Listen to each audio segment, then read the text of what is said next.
Amém.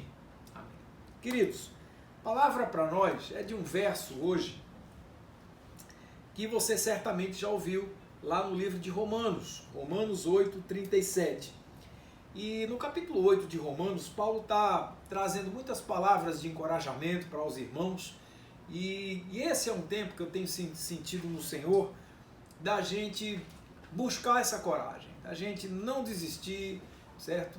Não é hora da gente, como eu falo, tenho dito, não é hora da gente ter nadado, corrido, e chegar na reta final a gente se ajoelhar e a gente entregar os pontos. Não é isso. A hora da gente cuidar do nosso vigor, da gente cuidar da gente, cuidarmos uns dos outros. Por isso hoje encerramos o culto pela manhã exatamente falando disso.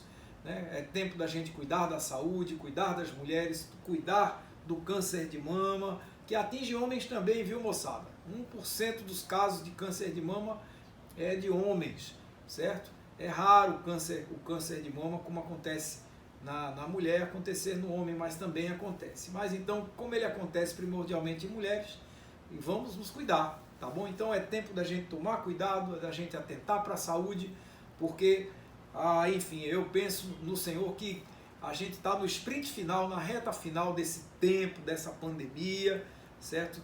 Na vontade do Senhor, é assim que a gente tem orado, e que essa segunda onda que está aparentemente já começando lá na Europa, que isso tenha vida muito curta, que só seja um arranque, só seja fogo de palha somente, e tudo possa voltar ao normal, para que o mundo possa respirar normalmente, para que o mundo possa, livre dessa virose, tomar o seu rumo, tomar o seu caminho, e a gente seguir a nossa vida em paz e tranquilidade, e o nosso Brasil crescer e se desenvolver, que é isso que a gente quer. Amém?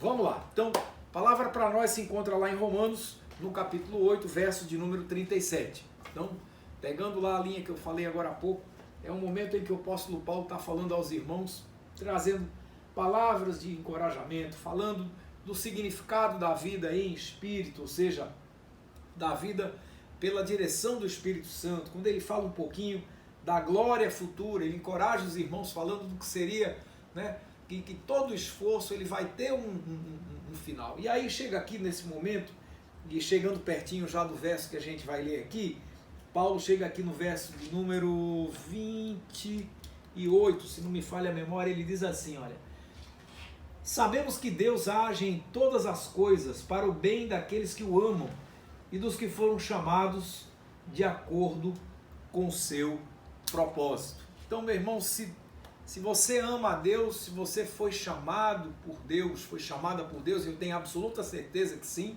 certo? Porque o chamado é para todo aquele que crê, e você está incluído nesse rol.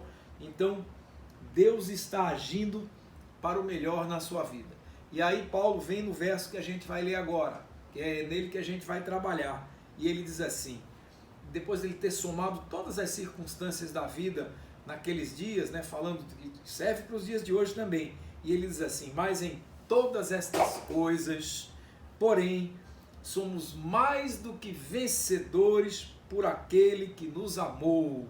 Vou repetir: mas em todas estas coisas, porém, somos mais que vencedores por meio daquele que nos amou. Meu irmão, minha irmã, é tempo da gente ter atitude vencedora. Amém? Atitude de vencedor. Você imagina, eu gosto de corrida de Fórmula 1, não tenho tido muito tempo, agora nessa pandemia assisti algumas, e ultimamente não tenho mais assistido, porque a gente voltou aos cultos presenciais nos domingos às 10 da manhã, em geral no momento que as corridas rolam. Mas enfim, imagine quando a corrida termina, e lá o cara que venceu a corrida, quando ele terminasse, ele saísse do carro e desembarcava lá com aquela cara meio assim, e depois ele ia lá com aquele espacinho meio assim, e fosse se esconder num quarto lá dentro, e o pessoal esperando com aquelas câmeras todinhas para ele quebrar, né, abrir aquela champanhe, jogar champanhe, fazer aquela comemoração tradicional dos vencedores. Imagine se uma pessoa terminasse a corrida desse jeito. Ia ficar uma coisa meio estranha, né? Ia ficar uma coisa meio estranha. Quando vão perguntar a esses caras que correm, né, que tradicionalmente eles são os melhores pilotos, aquela coisa toda, você repara que eles sempre procuram traduzir ou transparecer aquilo que deve reinar no coração dele, uma atitude positiva daquele em cujas habilidades estão depositadas muitas esperanças de que ele ganhe a corrida, certo? Assim acontece na sua vida também, quando você faz um bom plano, quando você faz um planejamento para conquistar algo que você precisa, cumprir uma meta, e você, meu irmão, bota na sua mente coisas, né? Você já está enxergando lá no final, quando tudo isso estiver terminado, você já está enxergando agora o meio do caminho, mas nesse meio do caminho você também já está enxergando aí com a esperança acesa no seu coração de que quando isso terminar, a festa vai ser bonita, a alegria vai ser completa, certo? O prêmio vai chegar na sua mão, afinal de contas, porque você venceu, porque você manteve uma atitude positiva. O que Deus quer de nós hoje, irmãos? Será que o que chegou em segundo lugar, o que chegou em terceiro, chegou em quarto, chegou em quinto, perderam também? Será que eles foram os perdedores? Certo? Tem gente que brinca dizendo assim, olha, o segundo colocado é o primeiro perdedor. Será que é assim? Olha, segundo as coisas do mundo, né, a atitude de vencedor, né, esse ser vitorioso, certo? Em geral, tudo isso está atrelado ao chegar em primeiro lugar, ao ser o primeiro. Olha, você sabe que essa pressão, né, isso tem matado pessoas por aí. Tem gente por aí que se não for o primeiro quer morrer. Se não for o primeiro colocado, se não for o maior agraciado, a pessoa está se perdendo. E o mundo, muitas vezes, só joga, né, só joga os seus louros, só joga seus confetes em cima daqueles que são os primeiros. Essa questão do ser vitorioso está necessariamente atrelado a esses primeiros lugares. Em geral, a gente atrela essa questão das vitórias, as coisas quando estão dando certo para a gente. Mas será que a visão bíblica dessa atitude vitoriosa é essa que Deus quer para a gente? Porque, olha, irmãos, na visão bíblica, nós já somos mais do que vencedores, apesar do que a gente está enfrentando hoje, amém? Você já é mais do que vencedor. Você será mais do que vencedor amanhã. Essa visão, certo? Em todas essas coisas, nós somos, não é seremos, nós somos mais do que vencedores por Jesus de Nazaré, por meio dele. Então, a palavra é essa, por mais que a gente entenda essa visão do mundo que nos cerca, a essa questão da atitude vitoriosa, da pessoa vitoriosa, está atrelada a essa vitória, o primeiro lugar, o que ganhou, o que venceu, certo? As coisas nós sabemos que na vida, certo? As coisas não são sempre desse jeito. A qualquer hora alguma coisa pode dar errado, certo? A verdade é que existem muitos riscos em tudo aquilo que a gente faz. Muitos riscos em tudo aquilo que a gente faz. Nossas ações, elas sempre estão buscando o acerto, estão buscando a perfeição, né? Quando eu digo a perfeição, é a gente fazer da melhor maneira que a gente pode, é verdade. Mas nós sabemos que a estrada do sucesso, a estrada para o sucesso, ela não é uma reta. Ela é cheia de curvas, e as curvas muitas vezes sinuosas, para não dizer, muitas vezes esse caminho, até as retas também são cheias de buraco, certo? São cheias de situações imperfeitas, tá certo? Essa estrada nem sempre é pavimentada da maneira como a gente gostaria que fosse, certo? Ela é cheia de buraco, cheia de deslize, cheia de lombada, e às vezes a coisa não é tão perfeitinha como a gente gostaria que fosse. Então, essas imperfeições, elas fazem parte da caminhada. Amanhã ou hoje mesmo, o dia pode não terminar perfeitinho como você calculou, você programou aí comer a sua pizza e liga para a pizzaria está fechada. Liga para outra, fechada também. Fazer o quê? Louco para comer uma pizza, não deu jeito. Ah não, eu quero, certo? Eu programei para o cinema, chega lá, o cinema já fechou, o filme já saiu de cartaz, e agora, camarada? Fazer o quê? Não tem o que fazer. Então, às vezes a gente programa alguma coisa, isso só para usar as coisas mais simples, mas de repente alguma coisa que a gente planejou não saiu exatamente como a gente queria.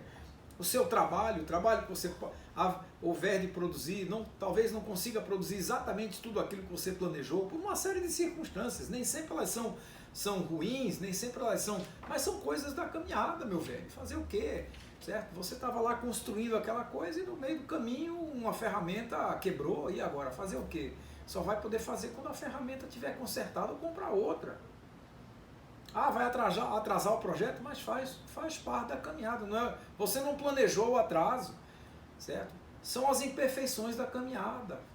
São coisas, muitas vezes são tribulações, são situações que Deus permite na vida da gente para que a gente se aperfeiçoe. Às vezes é numa situação como essa de onde você vai tirar ótimas ideias para suplantar a dificuldade. E aquilo que talvez fosse um potencial grande atraso se tornou um pequeno atraso, e você, com um pouquinho mais de habilidade, de jeito, de traquejo, recuperou o tempo e conseguiu entregar tudo no tempo, é verdade, mas nem sempre pode ter saído assim. Lá na frente atrasou um pouquinho, por quê? Por conta dos acidentes, das imperfeições da caminhada. Muitas vezes o que a gente planeja não sai do jeito que a gente quer. O computador novinho que você comprou pode travar, a bateria pode acabar, ele pode ter algum problema bobo qualquer, que você não sabe exatamente o que é, e não sair, e você não conseguir realizar a tarefa que você queria. Alguém de repente não dá atenção a algo que você precisaria fazer, e você contava com a atenção 100% daquela pessoa ou daquele grupo, e não foi do jeito que você imaginava. Fazer o quê, queridos? Fazer o quê? Faz parte da caminhada, é assim. É assim. E aí?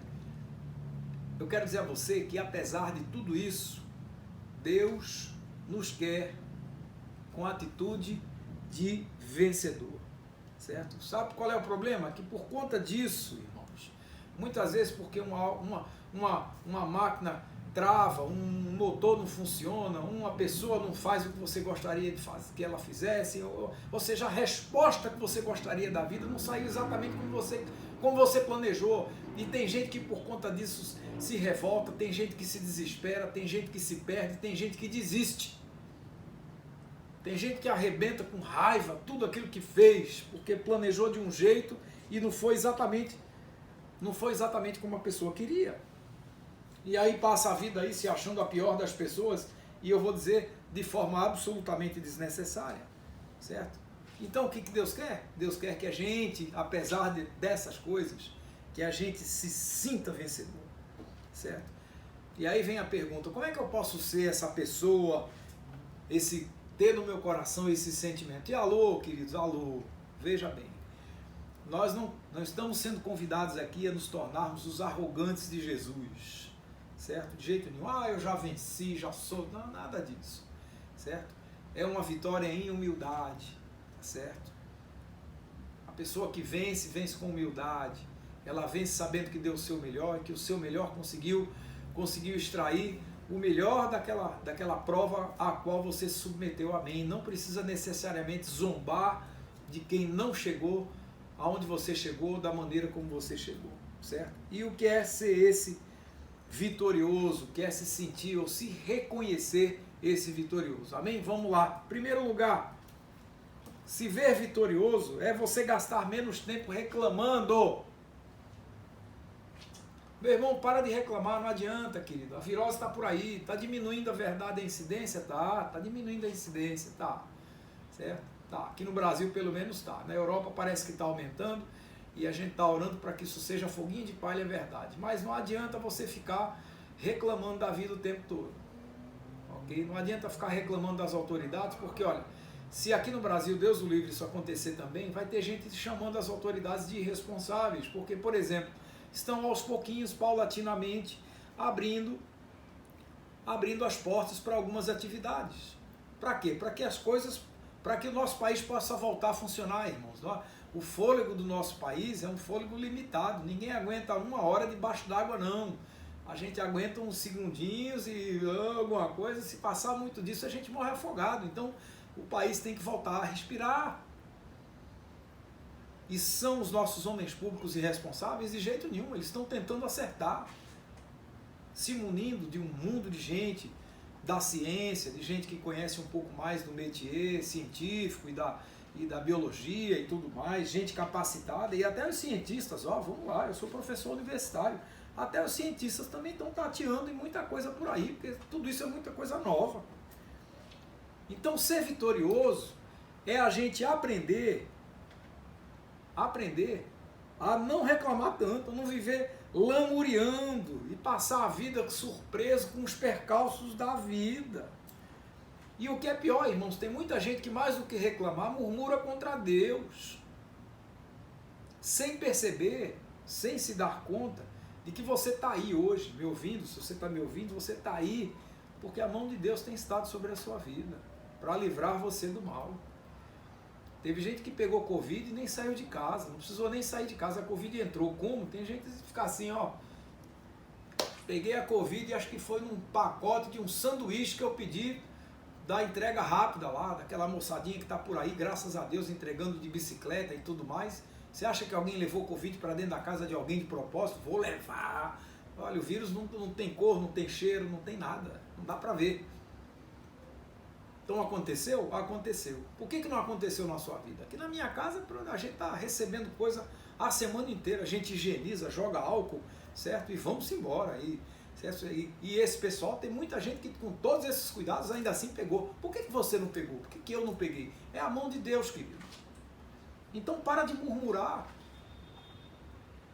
Para de murmurar. Fazei todas as coisas sem murmurações nem contendas, ou seja, está lá em Filipenses capítulo 2. A gente tem que fazer todas as coisas sem ficar reclamando, sem ficar brigando o tempo todo. E tudo isso tem um propósito. Diz lá no verso 15, para que sejais irrepreensíveis e sinceros filhos de Deus, inculpáveis, no meio dessa geração corrompida e perversa, entre a qual resplandeceis como astro do mundo. Querido, querida, o mundo precisa ver você, uma atitude de vencedor, uma atitude de quem está brilhando diante das pessoas. É aquela pessoa que, antes de mais nada, reconhece os problemas, mas não passa o tempo todo reclamando e gastando o seu tempo. Quanto menos tempo você gastar reclamando, melhor para você. Paulo mesmo escreve aos Coríntios, lá no capítulo 10, ele diz lá no 10º verso, diz assim: irmãos, não murmureis como também alguns deles murmuraram e pereceram pelo destruidor. No livro de Números, capítulo 14, diz lá no verso 26, o Senhor diz assim, olha só, até quando eu vou sofrer essa congregação ruim, que murmura contra mim? Tenho ouvido as murmurações dos filhos de Israel, com que murmuram contra mim. Irmãos, a murmuração, a reclamação excessiva afasta muitas vezes a bênção de Deus na sua vida. Esse tempo que você perde reclamando podia estar sendo usado em outras coisas. Então a palavra é essa. O seu tempo é muito precioso para você ficar usando, gastando ele com reclamações infrutíferas. Ah, pastor, o senhor está dizendo que eu não devo reclamar? Não, de jeito nenhum. Eu reclamo.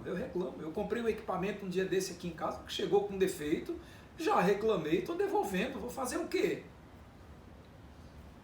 Vou devolver o equipamento. Chegou aqui com defeito, fui testar, não funcionou de acordo e agora ligo lá para o povo, passo o e-mail e disse, olha, chegou aqui com defeito e agora faço o quê? Manda de volta, é o que eu estou fazendo. De nada adianta eu ficar aqui reclamando, usando a minha voz e gastando meu tempo só reclamando. Não, a palavra é essa. Eu vou usar meu tempo de outra maneira, porque se só ficar reclamando e murmurar, se tudo isso resolvesse, eu fazia essas lives só para reclamar e não para trazer uma palavra de bênção para a sua vida. Porque a murmuração, a reclamação acaba fazendo você perder o foco. O que significa isso? Você vai se concentrar mais no problema do que na solução. E uma atitude de vencedor é aquele que entende o problema, mas foca na solução do problema. Amém? Me entendeu? Então, atitude de vencedor. Ainda que você faça a sua reclamação, que é seu direito, mas não gaste muito tempo em excesso com ela, porque ela não vai dar bom fruto lá na frente. O fruto vai dar em você concentrar seu tempo em procurar a solução, certo? E aqui vai o segundo passo importante. Use o seu tempo, ao invés de reclamar, use o seu tempo para aproveitar as lutas e as dificuldades da vida, para você desenvolver as suas habilidades, para você desenvolver as suas capacidades de lidar com as suas perdas. Alô, irmãos, todos nós perdemos coisas ao longo dessa caminhada, desses últimos dias. Perdemos amigos. Eu sou professor universitário, deixei de dar minhas aulas para os meus alunos, estou ansioso para voltar para a sala de aula, estou ansiosíssimo de ver aquela galera reunida de novo e a gente, certo? Ensinando aquela meninada bacana, ansiosa por aprender, por se tornar profissional, bem-sucedido, amém, certo? Então a gente está ansioso? Tá, claro que tá.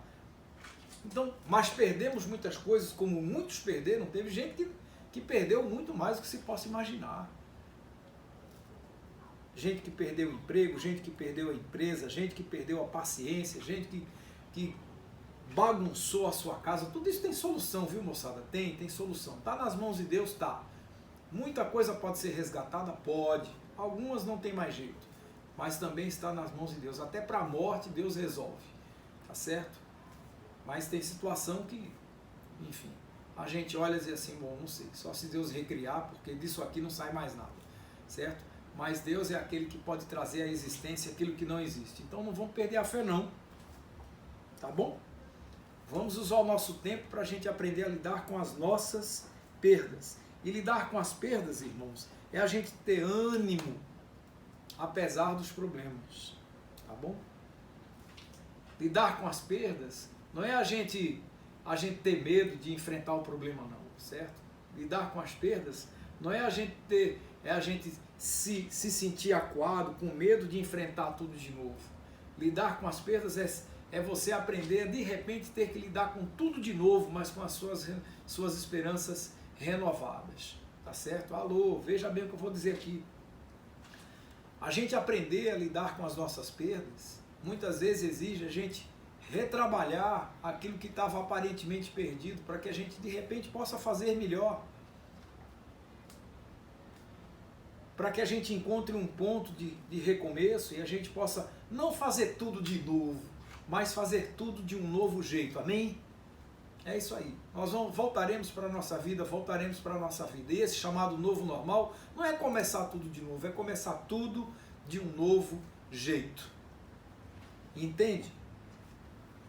É se manter firme, tá? Se manter firme, apesar das lutas, apesar das diferenças, apesar das dificuldades, e a gente não se acovardar diante das tribulações, tá bom? E em último lugar, e aqui eu estou encerrando, quero dar alguns minutinhos de palavra para a Cris, que vai vir daqui a pouco. Uma atitude vencedora é a gente se manter decidido a seguir em frente.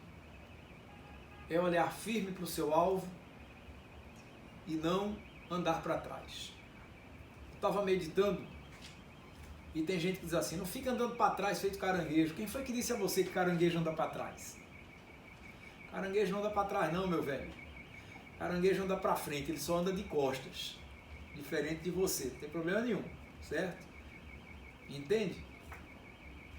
Caranguejo não anda para trás, ele anda de costas, é diferente. Tá bom? Então, se for preciso, você vira de costas, dá uma boa olhada no que você já viveu. Se for preciso, é verdade. Tem uma mensagem do nosso bispo Dom Paulo Garcia que ele diz o seguinte: você já viu como é que é um carro? O carro tem aquele para-brisa na frente para você olhar para frente. E dos lados tem os retrovisores, tem 2 laterais e um ali dentro do carro. E repare que eles são pequenininhos. Por quê? Porque o teu horizonte maior que está à sua frente. O que você precisa olhar para trás são poucas coisas, são espelhos pequenos que você usa para adotar um referencial ou outro, para você fazer ultrapassagem, ver se não vem uma pessoa na via oposta e tudo mais, certo? Vai olhar ali naquele espelhinho, ver se tem alguém pedindo passagem e tudo mais, e vamos embora. Dirigir é assim, mas dirigir, ele exige você olhar pelo para-brisa, para aquilo que está à frente, ok? Então, meu irmão, vamos olhar para frente. Os retrovisores da vida estão aí para a gente usar, é verdade. Tome o referencial que você precisar. Se for preciso, retorne na luta e vá em frente novamente. Uma hora dessa você vence e vai vencer porque você já é vencedor em Cristo Jesus. Então esse é o último grande passo para a gente ter uma atitude vencedora, tá certo? E a gente vai vencer esse tempo de pandemia, certo? Vamos levar essa mensagem no coração para todos os dias da caminhada da gente, certo? E essa atitude vencedora a gente pode adotar todos os dias da vida da gente. É a gente aprender a seguir em frente, apesar das lutas. E aí, quando você entender tudo isso, você vai entender o que é esse ser um verdadeiro vencedor. E olha a coisa interessante, sem se preocupar com a performance, viu? Sem se preocupar com a performance, dê somente o seu melhor. Amém? A gente está falando aí, né? Está vendo na televisão a comemoração dos 80 anos do rei do futebol, certo? Do nosso glorioso Edson Arantes do Nascimento, Pelé. Não é verdade? Pois é, moçada. Eu vou perguntar uma coisa a vocês que vocês não vão saber responder, certo? Ele está fazendo 80 anos, se não me falha a memória. Estou acompanhando aí pela TV aos pouquinhos. Mas aí eu pergunto a você, qual foi o significado que o pé esquerdo do Pelé teve? Qual foi a performance, a importância, certo? Qual foi a importância da performance do pé esquerdo de Pelé ao longo desses anos de futebol em que ele jogou? Qual foi a importância? Você não vai saber responder, nem ele. Se brincar, nem o próprio Pelé vai saber dizer. Sabe por quê? Porque a importância não foi o pé esquerdo.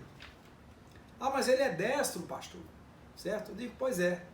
Mas para ele chutar com o pé direito, ele precisou preparar o chute com o pé esquerdo bem apoiado, não é verdade? Então o pé esquerdo teve a sua performance adequada para dar o apoio para o pé direito fazer o seu trabalho, certo? Então assim, e quem trabalhou, a gente está fazendo, vamos comemorar, fazer o aniversário do pé direito do Pelé? De jeito nenhum, é do Pelé, meu velho.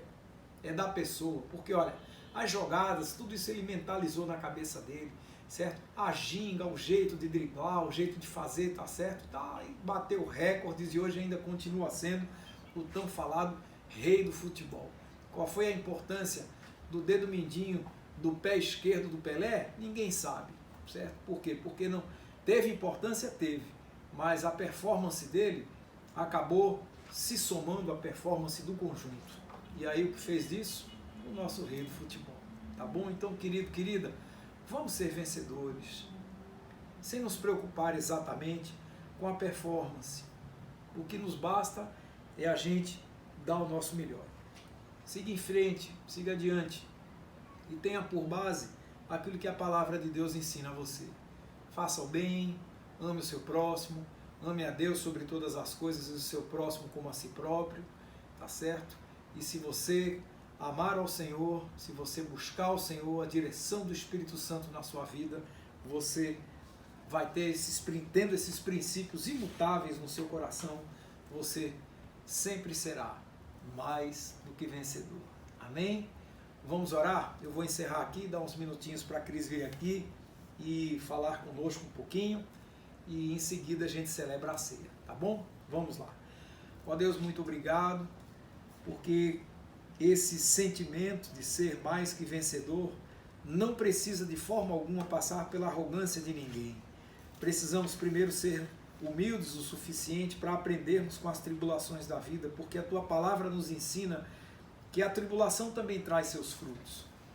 Por isso Paulo disse que se gloriava nas tribulações, porque a tribulação produz paciência, e a paciência produz experiência, e a experiência produz esperança, e essa esperança não traz confusão. Portanto, a gente precisa viver essa esperança, a gente precisa viver esse ser vencedor todo o tempo, mas precisamos de experiência, que é produzida por uma paciência que Teu Espírito Santo nos dá, pavio longo, longanimidade, coisa que é fruto do Teu Espírito Santo, e essa paciência haverá de produzir em nós bons frutos, porque isso é o que conta. Nos abençoa, nos dá dias de bênção à frente, cuida da gente, cuida do nosso coração, da nossa vida, cuida da Tua igreja, mundo afora. Nós Te agradecemos por tudo isso, no nome precioso do Senhor Jesus de Nazaré. Amém. Que Deus te abençoe, querido, querida, porque você já é mais do que vencedor, mais do que vencedora por aquele que te ama, te amou sempre. Amém? Amém. Vou chamar a Cris aqui para uma palavra antes da gente celebrar a ceia. Que Deus abençoe. Vamos lá. Amém, queridos e queridas. Que alegria tê-los né? Eu vi todas as pessoas que entraram, eu pude falar o nome de algumas, mas não de todas. Mas uma delas que eu queria deixar um carinho muito especial é Fonseca e Karina. Eles estão morando próximo de Porto Alegre. Tivemos a alegria de visitá-los há um tempo atrás. Eles estão na live agora. Canoas. Canoas é o lugar onde eles moram. Receba nosso abraço, nosso carinho. Nós estamos com muita saudade. Por coincidência, falei no seu nome hoje para Leila, dizendo que quando precisarmos de qualquer coisa para as nossas festas, Fonseca era o primeiro e Karina a se colocar à disposição e fazer tudo, não é? E Deus, né, a gente ora para que Deus os abençoe, estejam super bem aí em Canoas, né, trabalhando com a família, né, de Karina. Amém? E hoje pela manhã tivemos um culto lindo, um culto maravilhoso. Coloquei um pedacinho no story, né, das meninas recebendo uma lembrancinha, uma bolinha rosa, porque esse mês de outubro, né, é chamado Outubro Rosa. Por quê? É um mês em que nós fazemos uma conscientização para que as pessoas se preocupem em ter um diagnóstico, uma prevenção do câncer de mama. Isso se dá em todas as instituições, no Ministério Público, na Defensoria, no Judiciário. Isso é divulgado de uma forma ampla para que todos tenham essa intenção de estar sempre preocupado com essa situação tão peculiar da mulher, que é o câncer de mama. E isso acontece durante o mês todo, mas isso quer dizer que não seja só esse mês. A mulher precisa ter um cuidado especial o ano inteiro. Ela precisa, né, os estudiosos dizem que após a menstruação, ela precisa fazer o toque nela para saber, ou no banho, ou deitada, como ela quiser. Ou então, após a menopausa, qualquer dia do mês, seja o dia do seu aniversário, o meu dia 22, você se tocar para você sentir se você tem algum nódulo, seja ele de que tamanho for. Quanto menor o nódulo, mais é a possibilidade. E você talvez não saiba, mas essa campanha ela iniciou nos Estados Unidos nos anos 90. E o Brasil, ele tem, infelizmente, um número muito alto de percentual de câncer de mama por ano. Mais de 60 mil mulheres são diagnosticadas com câncer de mama. E nós precisamos reverter esse quadro. E depende de mim e de você, se tomarmos os cuidados necessários para combater esse mal. E isso depende de nós. E o Instituto do Câncer, ele diz que é um câncer que mais causa morte entre as mulheres.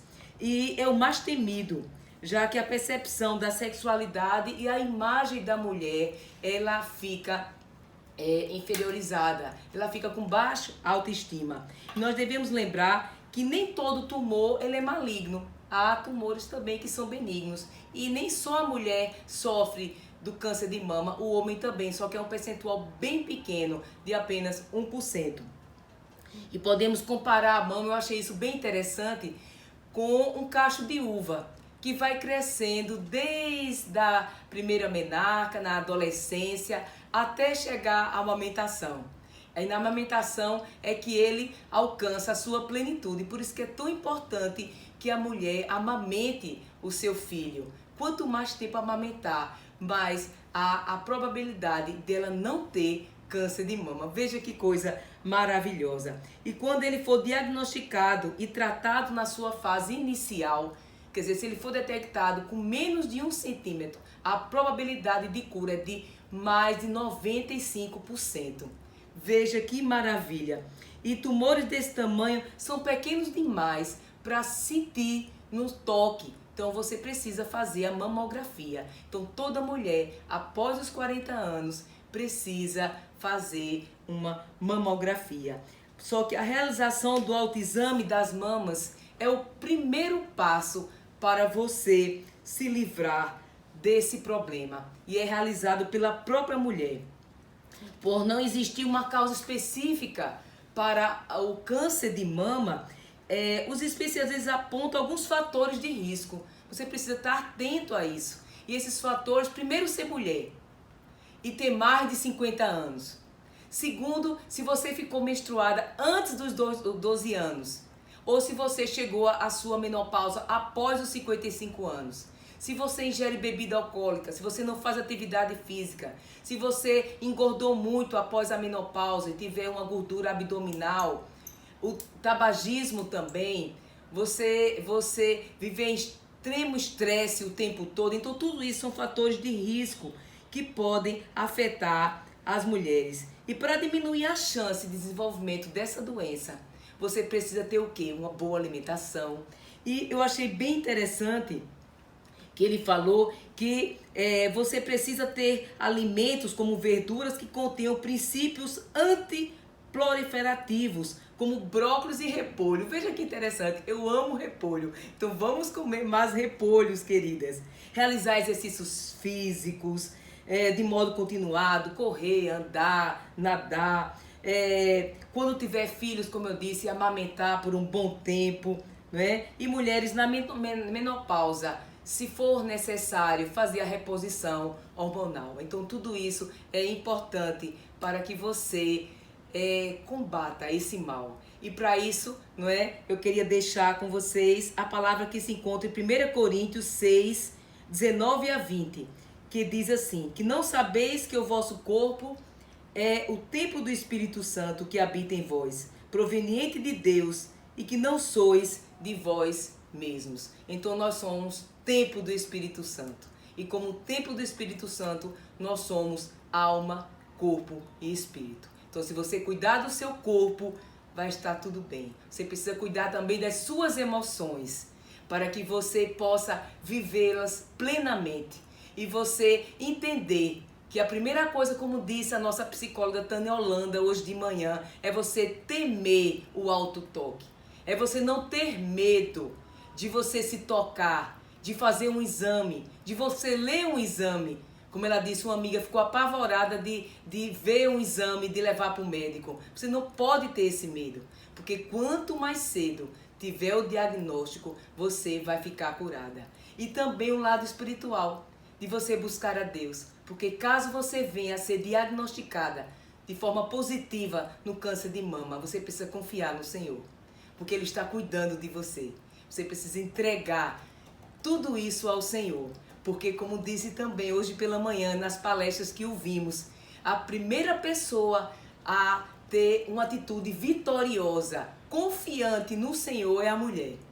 A família pode dar apoio, os médicos podem dar todo o apoio, mas a mulher precisa ter essa atitude confiante de que vai superar esse problema e vai conseguir a cura em nome de Jesus. Amém? Então essa palavra que eu queria deixar para vocês vai ficar gravada no YouTube para que muitas mulheres, caso ouçam, não é? Façam o autoexame, cuide de si, porque praticar o alto amor é um ato de cuidado com a própria vida. Sabe qual é o reflexo desse autocuidado?